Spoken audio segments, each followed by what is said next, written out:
We often romanticize prehistoric life, picturing strong hunters and close-knit tribes. But have you ever stopped to think about what our ancient ancestors truly lost? I'm not just talking about losing a spear. I mean the profound, everyday losses that shaped their existence. This isn't a story of triumph, but a humbling look at the incredible hardships they faced and overcame, just so we could be here today. Let's peel back the layers of time and explore the forgotten sorrows of our earliest relatives. Imagine this: you're a hominin, maybe an Australopithecus, living 3 million years ago on the African savanna. Your world is a constant, humming symphony of danger. The most immediate and devastating loss you could face was the loss of a tribe member. There were no hospitals, no antibiotics, no way to mend a broken bone or fight off a simple infection. A deep cut from a sharp rock, a gash from a predator's claw, or even a bad tooth could be a death sentence. When someone fell ill or was injured, the group had to make a heartbreaking choice: slow down and risk everyone's safety, or leave the individual behind. Each person lost was not just a friend or family member. They were a vital part of the group's survival. They were a hunter, a forager, a protector, a caregiver. Losing one person could cripple the entire community, and the emotional toll must have been immense. Beyond the loss of life, consider the loss of knowledge. In a world without writing, every piece of information was stored in the minds of the living.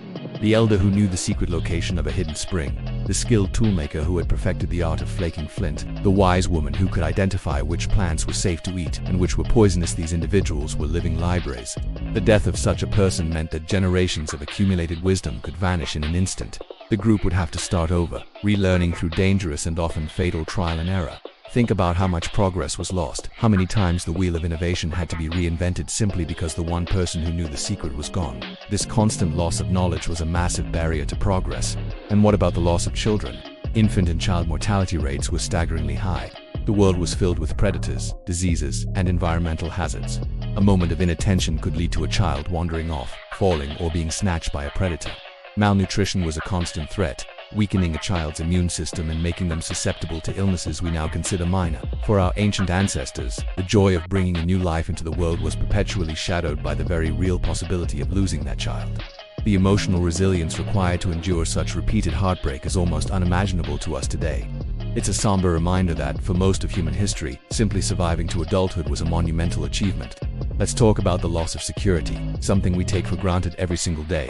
We have homes with locks, communities with laws, and systems designed to protect us. Prehistoric people had none of that. Their home might have been a temporary shelter of branches, a cave, or just a specific grove of trees. This home could be overrun by predators like saber-toothed cats or giant hyenas at any moment. A flash flood could wash away their entire camp, destroying their tools, their food stores, and their shelter. A wildfire could force them to flee with nothing but the clothes on their backs if they even had clothes. They lived in a state of perpetual vulnerability. The feeling of safety was a fleeting luxury, not a right. Every sunset brought a new wave of anxiety, a new set of dangers to navigate in the dark. Now consider the loss of resources. Finding food was a full-time life or death job. A successful hunt was a reason for celebration, but that success was never guaranteed. A hunting party could return empty-handed for days on end. A drought could wither the plants they relied on for foraging. A shift in animal migration patterns could mean their primary food source simply disappeared. We worry about our grocery bills. They worried about total starvation. The loss of a single large animal carcass to a more powerful group of scavengers could be catastrophic. The loss of a basket of gathered berries, dropped while fleeing a predator, was not a minor inconvenience. It was a devastating blow to their chances of survival for the next few days. Every calorie was precious, and the loss of any potential meal was a direct threat to their existence. There was also the loss of mobility. In our world, a sprained ankle is an annoyance. For a prehistoric human, it was a potential disaster. Their survival depended on their ability to move, to follow herds, to find new water sources, to escape danger. An injury that impaired movement, even temporarily, could mean being left behind. It meant you couldn't hunt, you couldn't forage effectively, and you couldn't flee. You became a burden on the group, a liability. The loss of one's physical ability, one's own 2 feet, was a direct loss of one's independence and, very often, one's life. We see evidence of this in the fossil record skeletons of individuals who survived debilitating injuries, which tells us that sometimes their groups did care for them. But these were likely the exceptions, a testament to the incredible strength of their social bonds in the face of overwhelming pressure to abandon the weak. And finally, let's consider a more abstract but equally profound loss: the loss of opportunity. Think of all the potential that was never realized. The brilliant mind that could have sparked an artistic revolution but was born into a world where survival was the only priority. The compassionate soul who could have been a great leader but was lost to a childhood illness. The potential for art, for music, for philosophy, for science, it was all there, dormant within their minds, but the constant, grinding pressure of survival meant there was little room for anything else. They didn't have the luxury of pondering the stars or composing symphonies. Their creativity was channeled into one thing: staying alive. The loss was not just personal, it was a loss for all of humanity, a delay in our collective journey toward who we are today.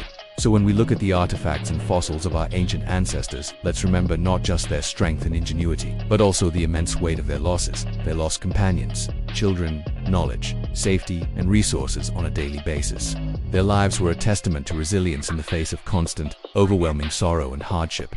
Every one of us is a descendant of the ones who, against all odds, endured. They carried the torch of humanity through the darkest of nights, fueled by little more than instinct and a will to survive. Their losses paved the way for our gains, and for that they deserve our deepest respect and gratitude. Thank you so much for joining me on this journey back in time. I hope it gave you a new perspective on the incredible challenges our ancestors faced. If you found this interesting, please hit that like button and consider subscribing for more deep dives into our shared human story. Let me know in the comments what you think. What other losses do you think defined prehistoric life? Until next time, stay curious.